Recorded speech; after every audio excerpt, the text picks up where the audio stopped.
I'm Matt Wurst, and these are the 4 Ps, episode 58. That's right, this is the Von Miller edition, relentless and powerful, but stylish, classy, and always entertaining.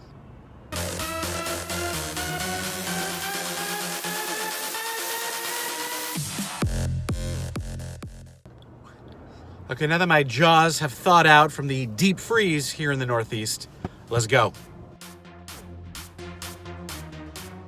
So we're 2 weeks until the Super Bowl, and a lot of the ads that are going to be running during the Super Bowl are starting to be released in advance, which has become an increasingly annoying trend as of late. Now, companies like Gillette, which released their Do Better ad, got their fair share of buzz. Would they have gotten as much attention if they kept it a secret and didn't reveal it until the big game, thus competing with some of the other creative that was being aired? Who knows? But considering the speed with which digital can churn and burn content these days, I will be far less excited having seen this ad and other ads when they're finally airing on TV next week. Which is why I think the escalating pre-release trend does more harm than good. These ads used to be a surprise to everyone when they were tuning in to watch the game. And sure, most Americans still won't see the ads ahead of time unless they start flocking to Ad Age or Bloomberg or the Wall Street Journal. But giving media critics, right, both professional and amateur, a chance to shit all over your spot before the big game kind of takes the fun out of it. The burnout effect come game time is real. Now, I know as well as anyone that you don't need a commercial to steal marketing headlines on Super Bowl Sunday. Hello, Oreo Super Bowl tweet. But while digital content and all of these have reduced the volume and significance of creative and compelling and memorable TV spots just overall, the Super Bowl still matters. After all, it's not every day that you can guarantee billions of impressions, even though most of them are probably wasteful and inefficient. Now, as an industry innovator and someone who's just been around the advertising space for a while, here's what I hope for. A, that more advertisers will think about cross-platform integration for the Super Bowl, meaning they don't just rely on TV for a clever spot. B, that we're going to see fewer bland spots from the same few tired advertisers like Budweiser and Pepsi and Chevy and Ford.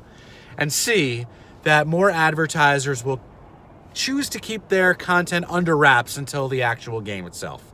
In the meantime, anybody have a good idea for a Pro Bowl spot? So you may remember the mystery dog poop scandal from last summer where someone's dog was pooping on our lawn and not cleaning it up. And we caught them using my Nest camera. Well, we have an even bigger issue now. Although it's more of a neighborhood problem, over the past few weeks, we have found a number of open, potentially used condoms on the street by the curb in front of a few of our houses. Now, I don't get close enough to truly inspect them to know whether they were used or not, but this makes me gag just thinking about it. Excuse me, sorry. I don't live in the city anymore. This should not happen in the suburbs. We have a block and a neighborhood filled with young families and pets and good people. So where the fuck are these things coming from? We typically see them blowing down the street, no pun intended, on very windy days, so I don't think it's one of my immediate neighbors. But for God's sakes, one of them almost got in my dog's mouth the other day. And I think one of our favorite neighbors is already planning to move because of it. So if that was your plan, mystery condom litterer, well done. But I'm on to you. And I've got several nests and ring cameras up and down the street. We're all working on this together. So hear me now. I will look for you, I will find you, and I will kill you. So if you know who Vala Afshar is, or you follow him on Twitter, you know that he is quite prolific, but also quite intelligent, and often shares things that are inspirational, motivational, and in some cases very practical. He's the chief digital evangelist at Salesforce, and he's tweeted like 400,000 times, which is even more than I have. But you may have missed one of his more recent gems because of the volume of his tweets, so I'm going to share it with you now. It is 15 Habits of Lucky People. Now, if you're good, you don't need luck, but a little luck can't hurt. So here they are. Number 1, work harder. Number 2, complain less. Number 3, teach others. 4, show gratitude. 5, share the credit. 6, choose kindness. 7, volunteer first. 8, unselfishly give. 9, trust first. 10, have good manners. 11, stay teachable. Always be open to learning. 12, promote others. 13, love to explore. 14, be a good storyteller. And 15, love to compete. Time and again, it's been shown that the majority of American voters cast their vote for President of the United States based on emotion over reason. Now, like it or not, we vote for the candidates based on how they make us feel. And yes, a small percentage of Democrats and core Republicans in their base vote according to the party lines regardless. But the larger independent electorate stays undecided until relatively late in this process. And then they vote based on how a candidate makes them feel. Inspired, hopeful, safe, proud, afraid, whatever the key emotion is that needs to be tapped into at the time. Context matters often more so than content of the message. You look back at Hillary Clinton and her campaign in 2016, and it's clear that she just didn't connect with enough people who felt good about her.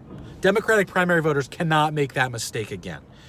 Successful Democratic candidates in the past, right, her husband, Clinton, President Obama, even JFK rode positive messages to victory, right? The content of their message only mattered in so much that they were able to create emotion within the electorate. So who can appeal to the masses and who can create a mass turnout this time? I'm still hoping Michelle Obama runs, but she's probably doing far too well as an author now to get off that train. Most recent additions to the field include bi-coastal senators Kamala Harris of California, Kirsten Gillibrand of New York, who both announced their candidacies in the last week. I've been on the Harris bandwagon since she ran for Senate in 2016, and I can see her tapping into the feelings and emotions of Americans greater than anyone else, right? But who knows? It's still early and a lot can be decided. We'll see. But whether or not she can rally America and appeal to their emotions is going to be critical.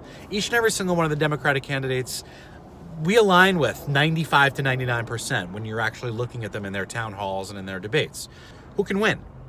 And that's going to be based on, for me, who I think can most inspire people and make us feel a little less shitty about themselves every day.